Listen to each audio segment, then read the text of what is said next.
NEET के protest में बहुत सारे लोगों को पीटा गया, कोई नहीं बचा, हर आदमी को पीटा गया, लड़कियों को भी पीटा गया, अपनी मर्यादा को क्रॉस करके लड़कियों को पीटा गया। और ये वहाँ के पुलिस की नीयत या पुलिस का चरित्र बताता है।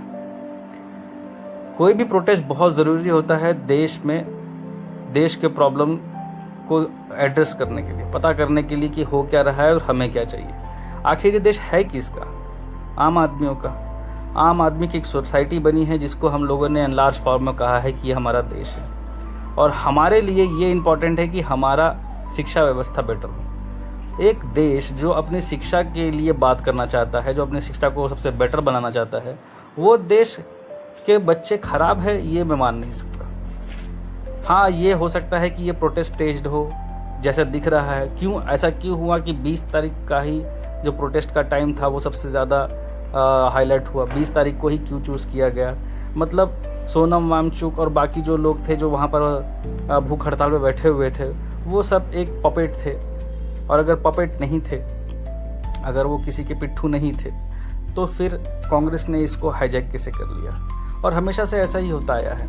कोई भी प्रोटेस्ट हो, जिन लोगों को लड़ना है वो लड़ते रह जाते हैं, लाइमलाइट लेने के लिए पार्टीज आ जाती है। मैं इस बात से पहले ही शक में था कि ये कॉकरोच जनता पार्टी कोई जेन्युइन जनता पार्टी नहीं है, क्योंकि जिन लोगों ने इनको कॉकरोच कहा उनके खिलाफ कभी किसी ने कोई आवाज़ नहीं उठाई। हाँ, उन्हें धर्मेंद्र प्रधान का ये चाहिए। मैं भी इस पक्ष में हूँ कि धर्मेंद्र प्रधान को अपना इस्तीफा देना चाहिए, लेकिन मुद्दा ये नहीं है कि मेरे पास कितने सेलिब्रिटीज़ पहुँच रहे हैं। मुद्दा ये है कि मुझे क्या चाहिए, एक आम आदमी को क्या चाहिए। आम आदमी को सेलिब्रिटीज़ नहीं चाहिए, आम आदमी को लाइमलाइट नहीं चाहिए। आम आदमी को चाहिए कि जितना जल्दी हो सके एक सही आदमी एक सही पोजीशन पे बैठे और हमारी बात को और हमारी चीज़ों को सामने रखे। अगर वो नहीं रख पा रहा है तो वो डिज़र्व नहीं करता है वहाँ पर बैठना। सिंपल है। आम आदमी सिर्फ यही चाहता है कि भाई मैं जिसे चुनूँ वो मेरे लिए काम करे, मैं मालिक हूँ, आप मेरे सेवक हैं, सेवा कीजिए। आपने अगर ये सोच लिया है कि ये सेवा सिर्फ कुछ पलों के लिए रहेगी, जब वोट मांगने जाएंगे तो हाथ जोड़ लेंगे, और यही होता है दोस्तों। जो आदमी आज आपसे भीख मांग रहा है ना वोट के लिए, वो कल आपको भीख मंगवाता है। तो मेरा मुद्दा क्लियर है। मैं तो सिर्फ ये कह रहा हूँ कि आप मुझे वोट दो, निर्दलीयों को वोट दो, या ऐसे आदमी को वोट दो जो पार्टी से ना जुड़ा हो, क्योंकि जो भी पार्टी से जुड़ा हुआ होता है वो एक ना एक दिन इसी करप्शन और इसी तरीके की चीज़ों में लिप्त पाया जाता है। कुछ लोग कह सकते हैं कि भाई निर्दलीय को वोट देंगे तो क्या फ़ायदा होगा। निर्दलीय को वोट देंगे तो कम से कम वोट की डेमोग्राफिक चेंज होगी, लोगों को समझ में आएगा कि अब जो है आम जनता निर्दलीय को लोगों को दिख रही है। और निर्दलीय को चुनने का सबसे बड़ा फ़ायदा ये भी है कि उन्हें पता है कि अगर मैं ये 5 साल काम नहीं करूँगा तो ये जो मुझे पावर मिली है ये चली जाएगी। तो ऐसे आदमी को वोट देना चाहिए जो मालिक से डरे। ऐसे लोगों को वोट नहीं देना चाहिए जो मालिक के सर पे बैठ जाए। सिंपल है, समझने में ज़्यादा कोई प्रॉब्लम नहीं है। इसलिए मैंने अपना मूड बना लिया है कि मैं तो निर्दलीय को वोट दूंगा, और मैं इसी चीज़ को प्रोपोगेट करना चाहता हूँ।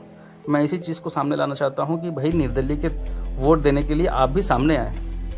वरना कैसे हो सकता है कि एथेनॉल हमारी गाड़ी में मिलाया जा रहा है और हमसे पूछा भी नहीं जा रहा है। आपने सारे प्रोसीजर कर लिए, आपने सारे प्रोसीजर को पब्लिक डोमेन में डाल दिया और पता ही नहीं है लोगों को।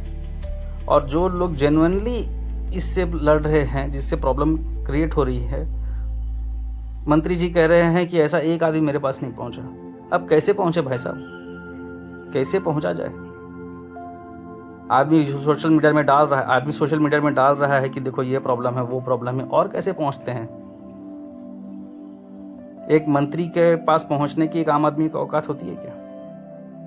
और कैसे पहुंचते हैं दादा, मेरे को समझ में ही नहीं आ रहा।